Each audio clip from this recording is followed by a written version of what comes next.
العلق نام، دوسری آیت کے لفظ علق کو اس سورہ کا نام قرار دیا گیا ہے۔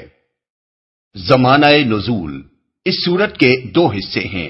پہلا حصہ اقرا سے شروع ہو کر 5ویں آیت کے الفاظ ما لم یعلم پر ختم ہوتا ہے، اور دوسرا حصہ کلا ان الانسان لیطغی سے شروع ہو کر آخر سورت تک چلتا ہے۔ پہلے حصے کے متعلق علماء امت کی عظیم اکثریت اس بات پر متفق ہے کہ یہ سب سے پہلی وحی ہے جو رسول اللہ صلی اللہ علیہ وسلم پر نازل ہوئی۔ اس معاملے میں حضرت عائشہ رضی اللہ عنہا کی وہ حدیث جسے امام احمد، بخاری، مسلم اور دوسرے محدثین نے متعدد سندوں سے نقل کیا ہے، صحیح ترین احادیث میں شمار ہوتی ہے، اور اس میں حضرت عائشہ رضی اللہ عنہا نے خود رسول اللہ صلی اللہ علیہ وسلم سے سن کر آغاز وحی کا پورا قصہ بیان کیا ہے۔ اس کے علاوہ ابن عباس رضی اللہ عنہ، ابو موسیٰ اشعری رضی اللہ عنہ اور صحابہ کی ایک جماعت سے بھی یہی بات منقول ہے کہ قرآن کی سب سے پہلی آیات جو حضور صلی اللہ علیہ وسلم پر نازل ہوئیں وہ یہی تھیں۔ دوسرا حصہ بعد میں اس وقت نازل ہوا جب رسول اللہ صلی اللہ علیہ وسلم نے حرم میں نماز پڑھنی شروع کی اور ابو جہل نے آپ کو دھمکیاں دے کر اس سے روکنے کی کوشش کی۔ آغاز وحی، محدثین نے آغاز وحی کا قصہ اپنی اپنی سندوں کے ساتھ امام زہری سے، اور انہوں نے حضرت عروہ بن زبیر سے، اور انہوں نے اپنی خالہ حضرت عائشہ سے نقل کیا ہے۔ وہ فرماتی ہیں کہ رسول اللہ صلی اللہ علیہ وسلم پر وحی کی ابتدا سچے اور بعض روایات میں ہے اچھے خوابوں کی شکل میں ہوئی۔ آپ جو خواب بھی دیکھتے وہ ایسا ہوتا کہ جیسے آپ دن کی روشنی میں دیکھ رہے ہیں۔ پھر آپ تنہائی پسند ہو گئے اور کئی شب و روز غار حرا میں رہ کر عبادت کرنے لگے۔ حضرت عائشہ نے تحنس کا لفظ استعمال کیا ہے، جس کی تشریح امام زہری نے تعبد سے کی ہے۔ یہ کسی طرح کی عبادت تھی جو آپ کرتے تھے، کیونکہ اس وقت تک اللہ تعالی کی طرف سے آپ کو عبادت کا طریقہ نہیں بتایا گیا تھا۔ آپ کھانے پینے کا سامان گھر سے لے جا کر وہاں چند روز گزارتے، پھر حضرت خدیجہ کے پاس واپس آتے اور وہ مزید چند روز کے لیے سامان آپ کے لیے مہیا کر دیتی تھیں۔ ایک روز جب کہ آپ غار حرا میں تھے، یکایک آپ پر وحی نازل ہوئی اور فرشتے نے آ کر آپ سے کہا پڑھو۔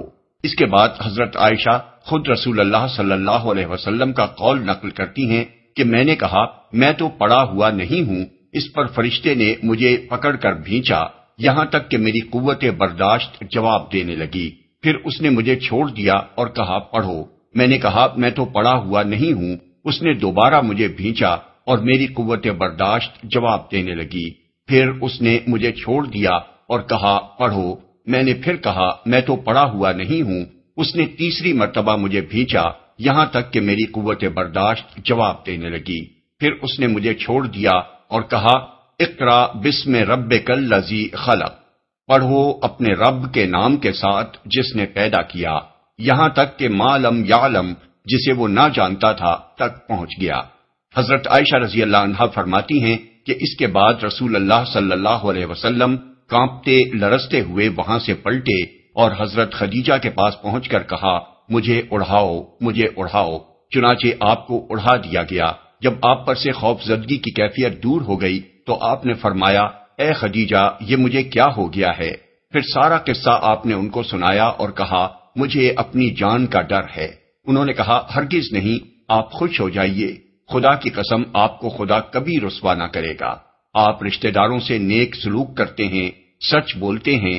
ایک روایت میں یہ اضافہ ہے کہ امانتیں ادا کرتے ہیں، بے سہارا لوگوں کا بار برداشت کرتے ہیں، نادار لوگوں کو کما کر دیتے ہیں، مہمان نوازی کرتے ہیں اور نیک کاموں میں مدد کرتے ہیں۔ پھر وہ حضور کو ساتھ لے کر ورقہ بن نوفل کے پاس گئیں جو ان کے چچا زاد بھائی تھے، زمانہ جاہلیت میں عیسائی ہو گئے تھے، عربی اور عبرانی میں انجیل لکھتے تھے، بہت بوڑھے اور نابینا ہو گئے تھے۔ حضرت خدیجہ نے ان سے کہا بھائی جان ذرا اپنے بھتیجے کا قصہ سنیے۔ ورقہ نے حضور صلی اللہ علیہ وسلم سے کہا بھتیجے تم کو کیا نظر آیا؟ رسول اللہ صلی اللہ علیہ وسلم نے جو کچھ دیکھا تھا وہ بیان کیا۔ ورقہ نے کہا یہ وہی ناموس یعنی وہی لانے والا فرشتہ ہے جو اللہ نے موسیٰ علیہ السلام پر نازل کیا تھا۔ کاش میں آپ کے زمانہ نبوت میں کبھی جوان ہوتا، کاش میں اس وقت زندہ رہوں جب آپ کی قوم آپ کو نکالے گی۔ رسول اللہ صلی اللہ علیہ وسلم نے فرمایا، کیا یہ لوگ مجھے نکال دیں گے؟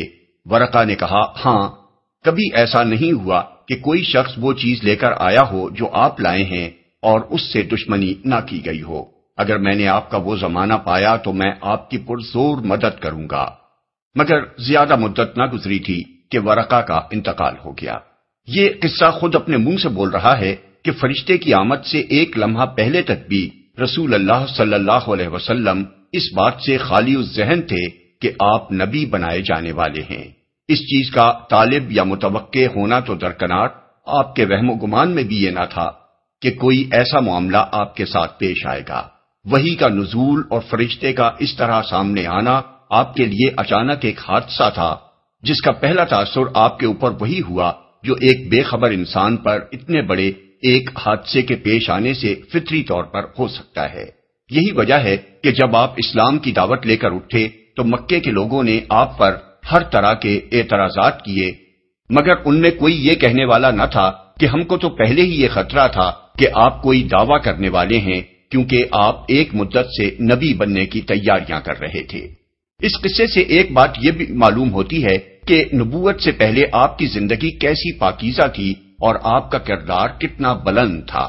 حضرت خدیجہ رضی اللہ عنہا کوئی کم سن خاتون نہ تھیں، بلکہ اس واقعے کے وقت ان کی عمر 55 سال تھی اور 15 سال سے وہ حضور صلی اللہ علیہ وسلم کی شریک زندگی تھیں۔ بیوی سے شوہر کی کوئی کمزوری چھپی نہیں رہ سکتی۔ انہوں نے اس طویل ازدواجی زندگی میں آپ کو اتنا عالی مرتبہ انسان پایا تھا کہ جب حضور صلی اللہ علیہ وسلم نے ان کو غار حرا میں پیش آنے والا واقعہ سنایا تو بلا تعمل انہوں نے یہ تسلیم کر لیا کہ فی الواقع اللہ کا فرشتہ ہی آپ کے پاس وحی لے کر آیا تھا۔ اسی طرح ورقہ بن نوفل بھی مکہ کے ایک بوڑھے باشندے تھے، بچپن سے حضور صلی اللہ علیہ وسلم کی زندگی دیکھتے چلے آ رہے تھے اور 15 سال کی قریبی رشتہ داری کی بنا پر تو وہ آپ کے حالات سے اور بھی زیادہ گہری واقفیت رکھتے تھے۔ انہوں نے بھی جب یہ واقعہ سنا تو اسے کوئی وسوسہ نہیں سمجھا، بلکہ سنتے ہی کہہ دیا کہ یہ وہی ناموس ہے جو موسیٰ علیہ السلام پر نازل ہوا تھا۔ اس کے معنی یہ ہیں کہ ان کے نزدیک بھی آپ اتنے بلند پایا انسان تھے کہ آپ کا نبوت کے منصب پر سرفراز ہونا کوئی قابل تعجب امر نہ تھا۔ دوسرے حصے کی شان نزول۔ اس سورہ کا دوسرا حصہ اس وقت نازل ہوا جب رسول اللہ صلی اللہ علیہ وسلم نے حرم میں اسلامی طریقے پر نماز پڑھنی شروع کی اور ابو جہل نے آپ کو ڈرا دھمکا کر اس سے روکنا چاہا۔ معلوم ایسا ہوتا ہے کہ نبی ہونے کے بعد قبل اس کے کہ حضور صلی اللہ علیہ وسلم اسلام کی علانیہ تبلیغ کا آغاز کرتے، آپ نے حرم میں اس طریقے پر نماز ادا کرنی شروع کر دی جو اللہ تعالیٰ نے آپ کو سکھائی تھی، اور یہی وہ چیز تھی جس سے قریش نے پہلی مرتبہ یہ محسوس کیا کہ آپ کسی نئے دین کے پیرو ہو گئے ہیں۔ دوسرے لوگ تو اسے حیرت ہی کی نگاہ سے دیکھ رہے تھے، مگر ابو جہل کی رگے جاہلیت اس پر پھڑک اٹھی اور اس نے آپ کو دھمکانا شروع کر دیا کہ اس طریقے پر حرم میں عبادت نہ کریں۔ چنانچہ اس سلسلے میں کئی احادیث حضرت عبداللہ بن عباس اور حضرت ابو ہریرہ سے مروی ہیں جن میں ابو جہل کی ان بےہودگیوں کا ذکر کیا گیا ہے۔ حضرت ابو ہریرہ رضی اللہ عنہ کا بیان ہے کہ ابو جہل نے قریش کے لوگوں سے پوچھا، کیا محمد صلی اللہ علیہ وسلم تمہارے سامنے زمین پر اپنا منہ ٹکاتے ہیں؟ لوگوں نے کہا ہاں۔ اس نے کہا، لات اور عزا کی قسم، اگر میں نے ان کو اس طرح نماز پڑھتے ہوئے دیکھ لیا تو ان کی گردن پر پاؤں رکھ دوں گا اور ان کا منہ زمین میں رگڑ دوں گا۔ پھر ایسا ہوا کہ حضور صلی اللہ علیہ وسلم کو نماز پڑھتے دیکھ کر وہ آگے بڑھا تاکہ آپ کی گردن پر پاؤں رکھے، مگر یکا یک لوگوں نے دیکھا کہ وہ پیچھے ہٹ رہا ہے اور اپنا منہ کسی چیز سے بچانے کی کوشش کر رہا ہے۔ اس سے پوچھا گیا کہ یہ تجھے کیا ہو گیا؟ اس نے کہا، میرے اور ان کے درمیان آگ کی ایک خندق اور ایک ہولناک چیز تھی اور کچھ پر تھے۔ رسول اللہ صلی اللہ علیہ وسلم نے فرمایا کہ اگر وہ میرے قریب پھٹکتا تو ملائکہ اس کے چتھڑے اڑا دیتے۔ احمد، مسلم، نسائی، ابن جریر، ابن ابی حاتم، ابن المنذر، ابن مردوے، ابو نعیم اصفہانی، بیہقی۔ ابن عباس رضی اللہ عنہ کی روایت ہے کہ ابو جہل نے کہا کہ اگر میں نے محمد صلی اللہ علیہ وسلم کو کعبہ کے پاس نماز پڑھتے دیکھ لیا تو ان کی گردن پاؤں تلے دبا دوں گا۔ نبی صلی اللہ علیہ وسلم کو اس کی خبر پہنچی تو آپ نے فرمایا، اگر اس نے ایسا کیا تو ملائکہ علانیہ اسے آ پکڑیں گے۔ بخاری، ترمذی، نسائی، ابن جریر، عبد الرزاق، عبد بن حمید، ابن المنذر، ابن مردوے۔ ابن عباس رضی اللہ عنہ کی ایک اور روایت ہے کہ رسول اللہ صلی اللہ علیہ وسلم مقام ابراہیم پر نماز پڑھ رہے تھے، ابو جہل کا ادھر سے گزر ہوا تو اس نے کہا، اے محمد، کیا میں نے تم کو اس سے منع نہیں کیا تھا؟ اور اس نے آپ کو دھمکیاں دینی شروع کر دیں۔ جواب میں رسول اللہ صلی اللہ علیہ وسلم نے اس کو سختی کے ساتھ جھڑک دیا۔ اس پر اس نے کہا، اے محمد، تم کس بل پر مجھے ڈراتے ہو؟ خدا کی قسم، اس وادی میں میرے حمایتی سب سے زیادہ ہیں۔ احمد، ترمذی، نسائی، ابن جریر، ابن ابی شیبہ، ابن المنذر، طبرانی، ابن مردوے۔ انہی واقعات پر اس سورہ کا وہ حصہ نازل ہوا جو کلا ان الانسان لیطغی سے شروع ہوتا ہے۔ قدرتی طور پر اس حصے کا مقام وہی ہونا چاہیے تھا جو قرآن کی اس سورت میں رکھا گیا ہے، کیونکہ پہلی وحی نازل ہونے کے بعد اسلام کا اولین اظہار حضور صلی اللہ علیہ وسلم نے نماز ہی سے کیا تھا، اور کفار سے آپ کی مٹبھیڑ کا آغاز بھی اسی واقعے سے ہوا تھا۔ بسم اللہ الرحمن الرحیم۔ شروع اللہ کے نام سے جو رحمان و رحیم ہے۔ اقرأ باسم ربک الذی خلق، خلق الانسان من علق، اقرأ وربک الاکرم، الذی علم بالقلم، علم الانسان ما لم يعلم۔ پڑھو اے نبی اپنے رب کے نام کے ساتھ جس نے پیدا کیا، جمے ہوئے خون کے ایک لوتھڑے سے انسان کی تخلیق کی۔ پڑھو اور تمہارا رب بڑا کریم ہے جس نے قلم کے ذریعے سے علم سکھایا، انسان کو وہ علم دیا جسے وہ نہ جانتا تھا۔ پڑھو۔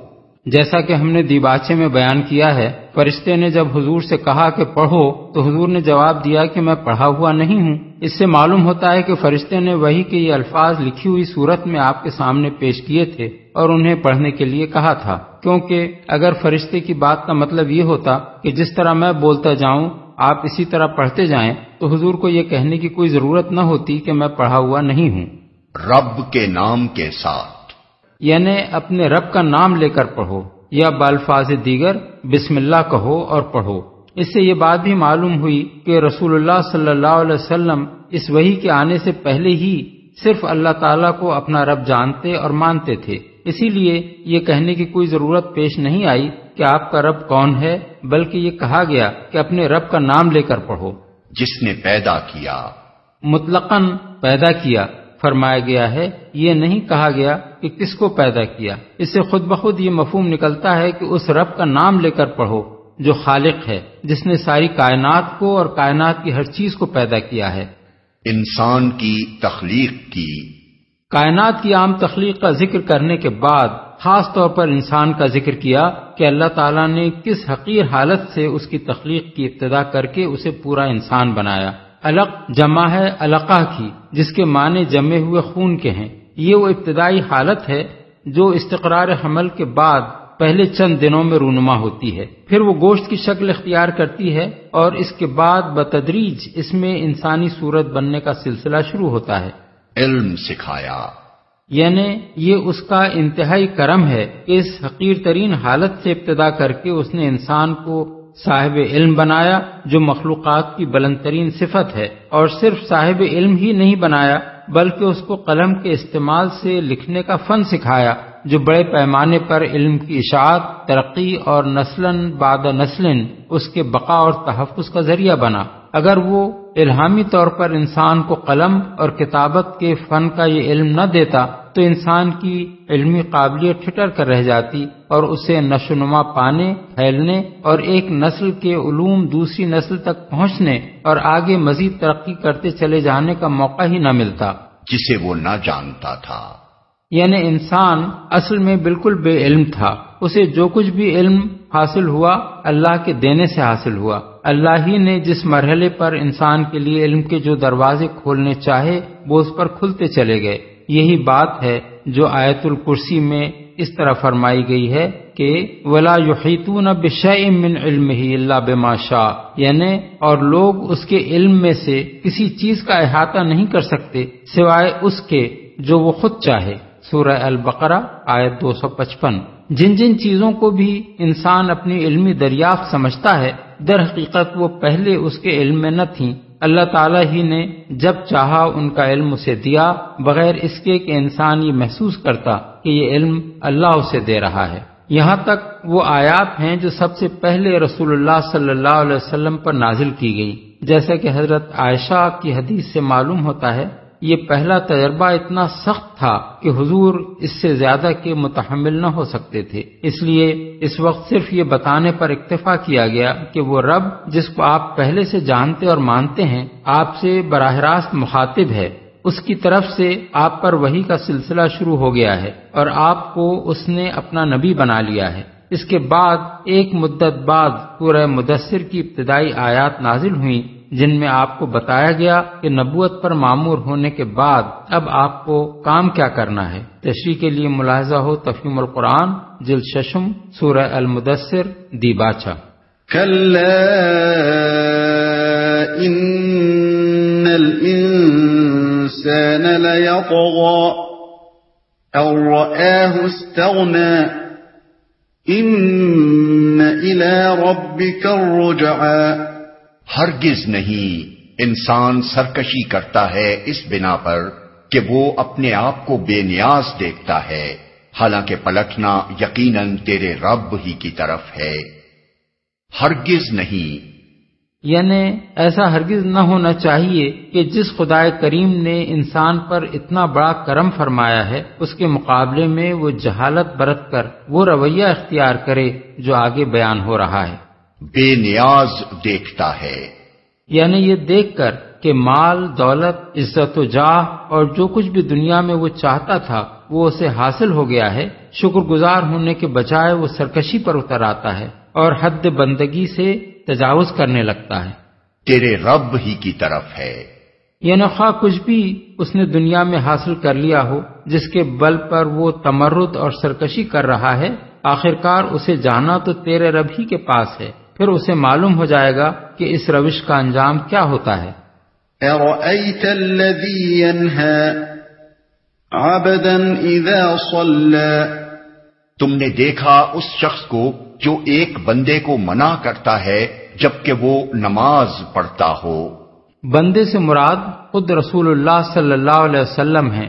اس طریقے سے حضور کا ذکر قرآن مجید میں متعدد مقامات پر کیا گیا ہے، مثلا سبحان الذی اسری بعبدہ لیلا من المسجد الحرام الی المسجد الاقصی، سورہ بنی اسرائیل آیت 1، یعنی پاک ہے وہ جو لے گیا اپنے بندے کو ایک رات مسجد حرام سے مسجد اقصی کی طرف۔ الحمدللہ الذی انزل علی عبدہ الکتاب، سورہ الکہف آیت 1، یعنی تعریف ہے اس خدا کے لیے جس نے اپنے بندے پر کتاب نازل کی۔ وَأَنَّهُ لَمَّا قَامَ عَبْدُ اللَّهِ يَدْعُوهُ كَادُوا يَكُونُونَ عَلَيْهِ لِبَدًا، سورہ الجن آیت 19، یعنی اور یہ کہ جب اللہ کا بندہ اس کو پکارنے کے لیے کھڑا ہوا تو لوگ اس پر ٹوٹ پڑنے کے لیے تیار ہو گئے۔ اس سے معلوم ہوتا ہے کہ یہ ایک خاص محبت کا انداز ہے جس سے اللہ تعالیٰ اپنی کتاب میں اپنے رسول محمد صلی اللہ علیہ وسلم کا ذکر فرماتا ہے۔ علاوہ بریں اس سے یہ بھی معلوم ہوتا ہے کہ اللہ تعالیٰ نے نبوت کے منصب پر سرفراز فرمانے کے بعد رسول اللہ صلی اللہ علیہ وسلم کو نماز پڑھنے کا طریقہ سکھا دیا تھا۔ اس طریقے کا ذکر قرآن مجید میں کہیں نہیں ہے کہ اے نبی تم اس طرح نماز پڑھا کرو، لہذا یہ اس امر کا ایک اور ثبوت ہے کہ رسول اللہ صلی اللہ علیہ وسلم پر صرف وہی نازل نہیں ہوتی تھی جو قرآن میں درج ہے، بلکہ اس کے علاوہ بھی وحی کے ذریعے سے آپ کو ایسی باتوں کی تعلیم دی جاتی تھی جو قرآن میں درج نہیں ہے۔ اَرَأَيْتَ إِن كَانَ عَلَى الْهُدَى أَوْ أَمَرَ بِالتَّقْوَى۔ تمہارا کیا خیال ہے اگر وہ بندہ راہ راست پر ہو یا پرہیزگاری کی تلقین کرتا ہو؟ اَرَأَيْتَ إِن كَذَّبَ وَتَوَلَّى أَلَمْ يَعْلَمْ بِأَنَّ اللَّهَ يَرَى۔ تمہارا کیا خیال ہے اگر یہ منع کرنے والا شخص حق کو جھٹلاتا اور منہ موڑتا ہو، کیا وہ نہیں جانتا کہ اللہ دیکھ رہا ہے؟ بظاہر ایسا معلوم ہوتا ہے کہ یہاں ہر انصاف پسند شخص مخاطب ہے۔ اس سے پوچھا جا رہا ہے کہ تم نے دیکھی اس شخص کی حرکت جو خدا کی عبادت کرنے سے ایک بندے کو روکتا ہے؟ تمہارا کیا خیال ہے اگر وہ بندہ راہ راست پر ہو یا لوگوں کو خدا سے ڈرنے اور برے کاموں سے روکنے کی کوشش کرتا ہو اور یہ منع کرنے والا حق کو جھٹلاتا اور اس سے منہ موڑتا ہو تو اس کی یہ حرکت کیسی ہے؟ کیا یہ شخص یہ روش اختیار کر سکتا تھا اگر اسے یہ معلوم ہوتا کہ اللہ تعالیٰ اس بندے کو بھی دیکھ رہا ہے جو نیکی کا کام کرتا ہے اور اس کو بھی دیکھ رہا ہے جو حق کو جھٹلانے اور اس سے روگردانی کرنے میں لگا ہوا ہے؟ ظالم کے ظلم اور مظلوم کی مظلومی کو اللہ تعالیٰ کا دیکھنا خود اس بات کو مستلزم ہے کہ وہ ظالم کو سزا دے گا اور مظلوم کی دادرسی کرے گا۔ كلا لئن لم ينته لنسفعا بالناصية ناصية كاذبة خاطئة۔ ہرگز نہیں، اگر وہ باز نہ آیا تو ہم اس کی پیشانی کے بال پکڑ کر اسے کھینچیں گے، اس پیشانی کو جو جھوٹی اور سخت خطا کار ہے۔ ہرگز نہیں، یعنی یہ شخص جو دھمکی دیتا ہے کہ اگر محمد صلی اللہ علیہ وسلم نماز پڑھیں گے تو وہ ان کی گردن کو پاؤں سے دبا دے گا، یہ ہرگز ایسا نہ کر سکے گا، سخت خطا کار ہے۔ پیشانی سے مراد یہاں پیشانی والا شخص ہے۔ فَلْيَدْعُ نَادِيَهُ سَنَدْعُ الزَّبَانِيَةَ۔ آیت سجدہ۔ كَلَّا لَا تُطِعْهُ وَاسْجُدْ وَاقْتَرِب۔ وہ بلا لے اپنے حامیوں کی ٹولی کو، ہم بھی عذاب کے فرشتوں کو بلا لیں گے۔ ہرگز نہیں، اس کی بات نہ مانو اور سجدہ کرو اور اپنے رب کا قرب حاصل کرو۔ حامیوں کی ٹولی کو، جیسا کہ ہم نے دیباچے میں بیان کیا ہے، ابو جہل کے دھمکی دینے پر جب رسول اللہ صلی اللہ علیہ وسلم نے اس کو جھڑک دیا تھا تو اس نے کہا تھا کہ اے محمد، تم کس بل پر مجھے ڈراتے ہو؟ خدا کی قسم، اس وادی میں میرے حمایتی سب سے زیادہ ہیں۔ اس پہ فرمایا جا رہا ہے کہ یہ بلا لے اپنے حمایتیوں کو۔ فرشتوں کو بلا لیں گے۔ اصل میں زبانیہ کا لفظ استعمال کیا گیا ہے جو قتادہ کی تشریح کے مطابق کلام عرب میں پولیس کے لیے بولا جاتا ہے، اور زبن کے اصل معنی دھکا دینے کے ہیں۔ بادشاہوں کے ہاں چوبدار بھی اس غرض کے لیے ہوتے تھے کہ جس پر بادشاہ ناراض ہو اسے وہ دھکے دے کر نکال دیں۔ بس اللہ تعالیٰ کے ارشاد کا مطلب یہ ہے کہ یہ اپنے حمایتیوں کو بلا لے، ہم اپنی پولیس یعنی ملائکہ عذاب کو بلا لیں گے کہ وہ اس کی اور اس کے حمایتیوں کی خبر لیں۔ قرب حاصل کرو۔